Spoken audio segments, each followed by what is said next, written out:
যুক্তরাষ্ট্রের ফ্লোরিডায় নৃশংস হত্যাকাণ্ডের শিকার বাংলাদেশি শিক্ষার্থী জামিল আহমেদ লিমনের দাফন সম্পন্ন হয়েছে।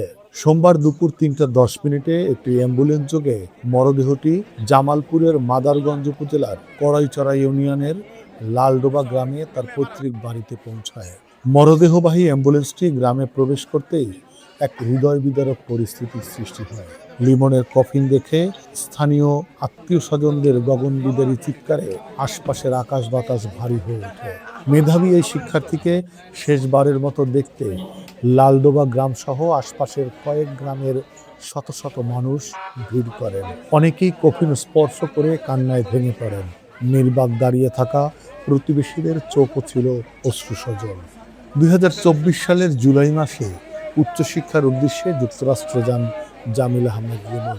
গত ১৬ এপ্রিল তিনি রহস্যজনকভাবে নিখোঁজ হন। নিখোঁজের ৮ দিন পর ২৪ এপ্রিল তার ক্ষতবিক্ষত মরদেহ উদ্ধার করে সেখানকার পুলিশ।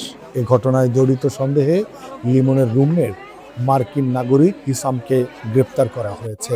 আজ সোমবার বাদ মাগরিব স্থানীয় লালডোবা উচ্চ বিদ্যালয় মাঠে লিমনের জানাজা শেষে পারিবারিক কবরস্থানে তাকে দাফন করা হয়। Desk report, next Bangladesh 24।